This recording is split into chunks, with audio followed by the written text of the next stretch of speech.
The Twins beat the Royals 8-5 Thursday night at Target Field.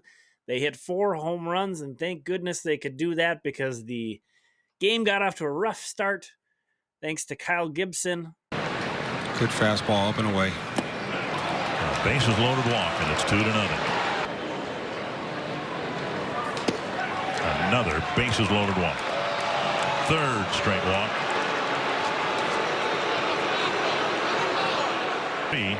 And Littell will come in with the bases loaded and 2 down.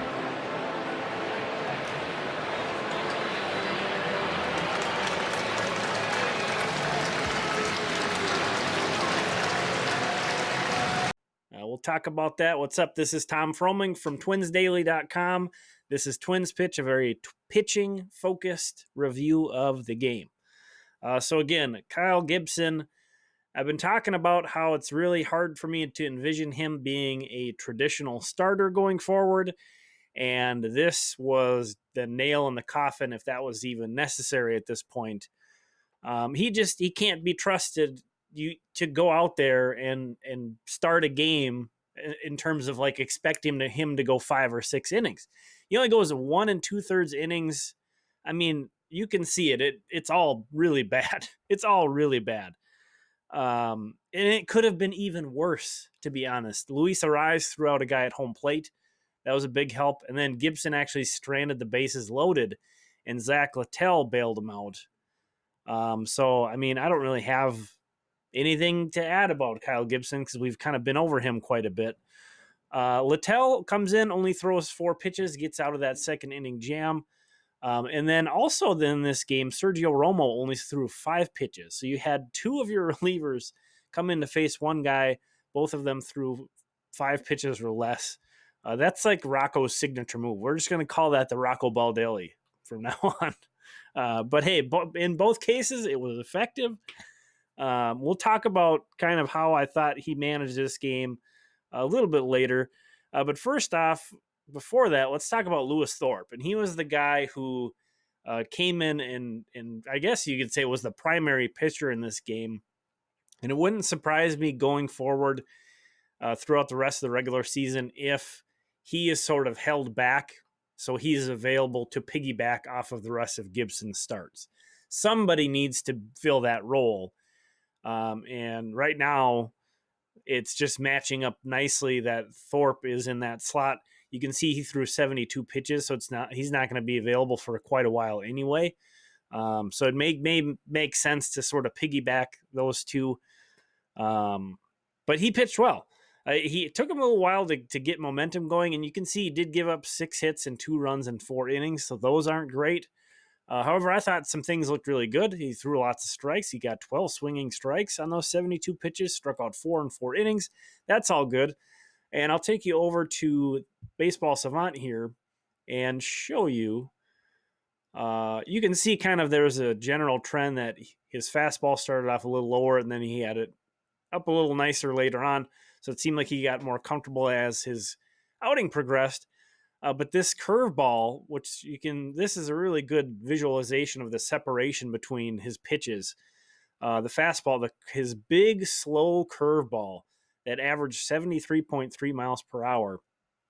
He threw that pitch 19 times, and 14 of those were for strikes. Slow breaking ball got him. Late. Big cut going down to a knee.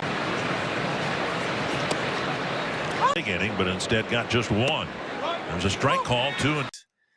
So if he can really work in that curveball and keep hitters off balance, because even though his fastball tonight only averaged 91.1 miles per hour, which is a little low for him, you mix in that 73.3 mile per hour curveball, and that really plays that fastball up. And I thought he and Mitch Garver worked together really well tonight. Got him on a fastball. And 3 hit the guy out.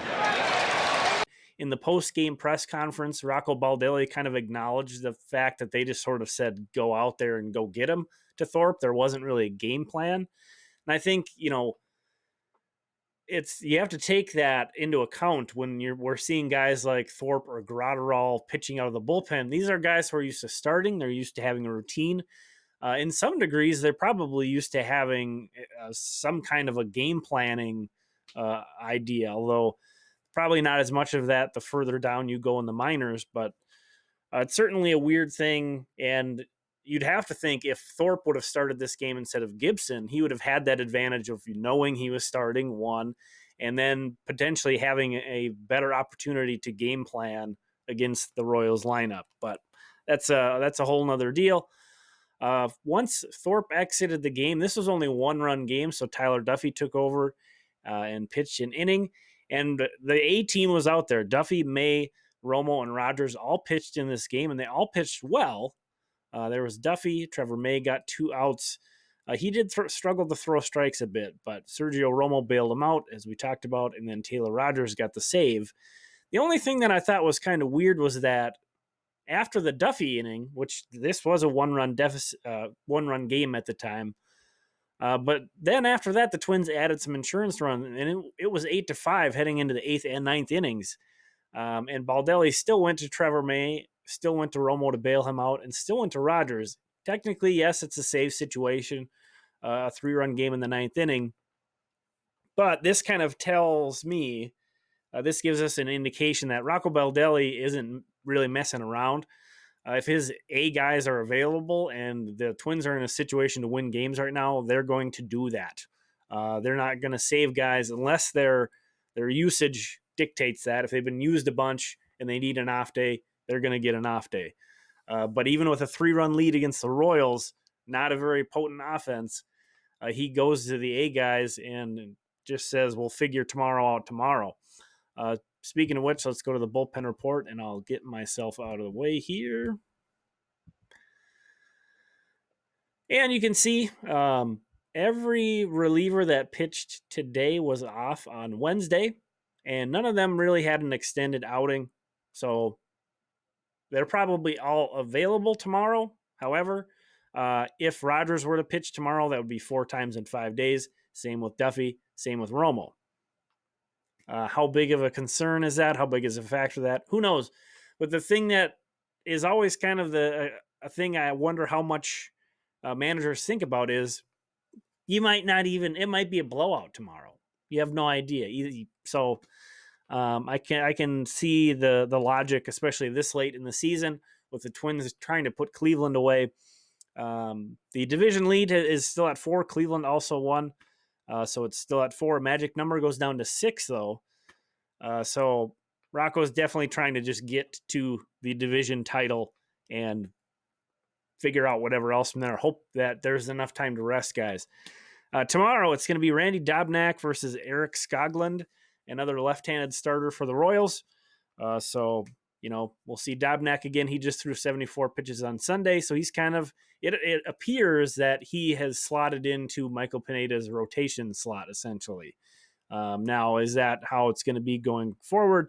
Who knows? But he and Thorpe seem to have established themselves as sort of starter guys. I don't know what you call it. Guys who are pitching, 3 or more innings. The only other guy who's really potentially can do that is Smeltzer. We haven't seen Devin Smeltzer in a while. And Cole Stewart, who we maybe don't want to see for a while. Jorge Alcala also still has not made his major league debut. I'm keeping Sam Dyson on here, okay? Nothing's been made official that his season's over. I will hold out hope for as long as that's the case. So he's going to stay on the chart. But again, this has been Tom Froming from twinsdaily.com. Thanks for checking this out. I'll try to sprinkle some videos in when I get a chance to run back through this, but I had to do the game recap for Twins Daily tonight, so I might not get time to do that. But thanks for checking this out as always, and we'll talk again soon.